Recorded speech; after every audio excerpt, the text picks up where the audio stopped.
साथियों सुप्रभात। मैं डॉक्टर सुरेश पांडे, लेखक, नेत्र सर्जन, प्रेरक वक्ता, आज अपनी पुस्तक शतायु भाव के अध्याय 7 के बारे में बात करने के लिए यहाँ उपस्थित हूँ। साथियों, शतायु भाव नामक पुस्तक के अध्याय 7 में हमने बात की है उस खामोश आग के बारे में जो धीरे धीरे हमारी उम्र को चुरा रही है। इस खामोश आग का नाम है क्रॉनिक इन्फ्लेमेशन।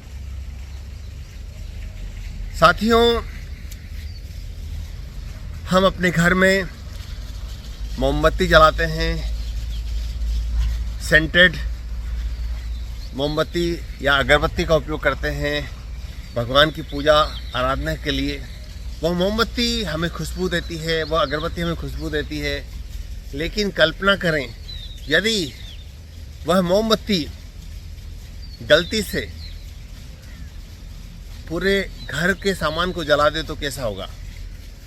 साथियों, ठीक उसी प्रकार हमारे शरीर के अंदर 2 तरह की आग होती है। एक होती है एक्यूट इन्फ्लेमेशन, जब हमारे शरीर में कोई कांटा चुभ जाता है, कोई चोट लग जाती है, तो शरीर के WBC वाइट ब्लड सेल्स नामक सिपाही तुरंत वहाँ पहुँचते हैं और अपनी कार्रवाई शुरू कर देते हैं। इसे मेडिकल की भाषा में एक्यूट इन्फ्लेमेशन कहा जाता है। साथियों, लेकिन कल्पना करें यदि वो कांटा वहीं चुभा रह जाए और निकले नहीं तो क्या होगा। धीरे धीरे इन्फ्लेमेशन बढ़ेगा और क्रॉनिक इन्फ्लेमेशन के रूप में, एक खामोश आग के रूप में अनेकों बीमारियों को जन्म देगा। साथियों, मेडिकल साइंस की बात करें तो क्रॉनिक इन्फ्लेमेशन के कारण अनेकों बीमारियां हो रही हैं, जिनमें से प्रमुख हैं cancer, diabetes, heart attack, parkinsonism, Alzheimer's, यहाँ तक कि डिप्रेशन। साथियों, इस खामोश आग को बुझाने के लिए हमें 5 चीज़ों का पालन करना पड़ेगा। क्रॉनिक इन्फ्लेमेशन को कम करने के लिए हमें 5 बातों का ध्यान रखना पड़ेगा। सबसे पहली बात, भोज्य पदार्थों से रिफाइंड तेल को आज ही अलविदा कह दें, क्योंकि जो रिफाइंड ऑयल होते हैं, रिफाइंड तेल होता है, वो हमारे शरीर के अंदर विसरल फैट, बेली फैट का कारण बनता है, जो कि खामोश आग को जन्म देता है। रिफाइंड ऑयल की जगह आप कच्ची घानी का तेल, कोकोनट ऑयल अथवा देसी घी का उपयोग कर सकते हैं, लेकिन रिफाइंड ऑयल के स्थान पर इन पदार्थों का, कच्ची घानी के तेल का, देसी घी का भी उपयोग सीमित करें। दूसरा, ईट रेनबो। अपनी प्लेट में रंग बिरंगे भोज्य पदार्थ जैसे चुकंदर, गाजर, अनार, पपीता, अमरूद आदि का सेवन बढ़ा दें। ईट रेनबो। आपकी थाली में इंद्रधनुष होना चाहिए। ईट रेनबो। तीसरा महत्वपूर्ण सूत्र है खामोश आग को कम करने का, मूवमेंट इज मेडिसिन, यानी कि प्रतिदिन 10,000 कदम अवश्य चलें। मूवमेंट इज मेडिसिन, चलना ही जीवन है। चरेवती चरेवती सूत्र का पालन करें। और चौथा फार्मूला है कम से कम 7 घंटे की नींद रोजाना अवश्य लें। और 5वां सूत्र है तनाव को ना करें, माइंडफुल मेडिटेशन अपनाएं और तनाव को ना करें। साथियों, क्रॉनिक इन्फ्लेमेशन क्यों हो रहा है, इसका प्रमुख कारण है कि हमारे भोज्य पदार्थों में हमने ओमेगा 3 और ओमेगा 6 फैटी एसिड्स का संतुलन बिगाड़ दिया है। हमारे पूर्वज ओमेगा 3 और ओमेगा 6 फैटी एसिड का संतुलन 1:1 रखते थे। ओमेगा 3 वह हेल्दी फैट है जो कि अखरोट, बादाम, अलसी, तिल्ली आदि भोज्य पदार्थों में पाया जाता है।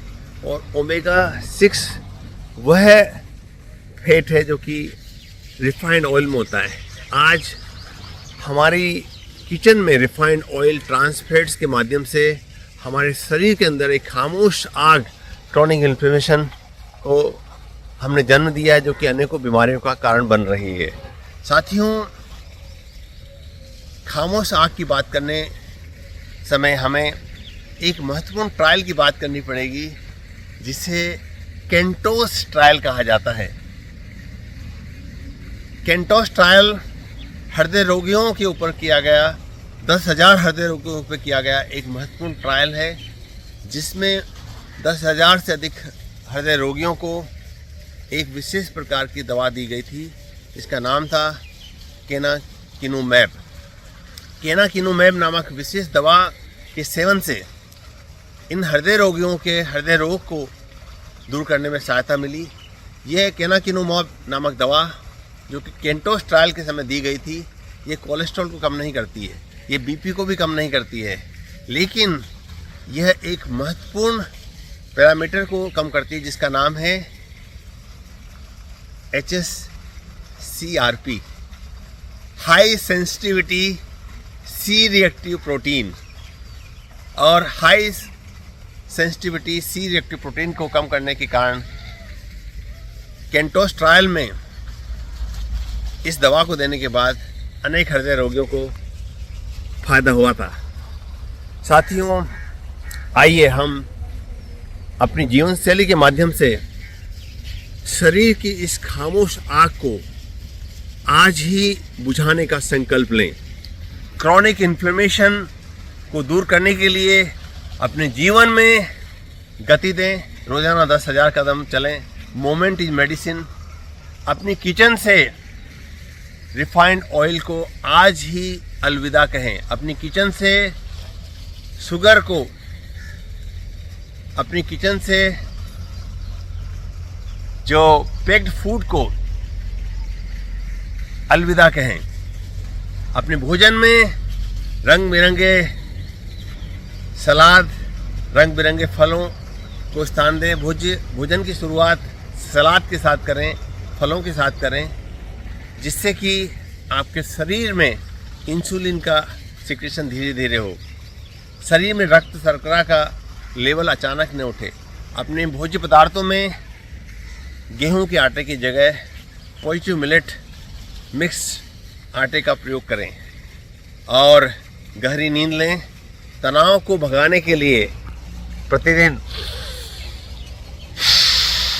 प्राणायाम करें और प्राणायाम की, योग की यह शिक्षा आज पतंजलि योगपीठ के इस पावन परिसर से अपने जीवन में उतारने का संकल्प लें। साथियों, आइए हम शरीर की इस खामोश आग को बुझाने के लिए आज से ही संकल्पित होकर कदम उठाएं। धन्यवाद। नमस्कार। डॉक्टर सुरेश पांडे, सुविनय चिकित्सालय, कोटा।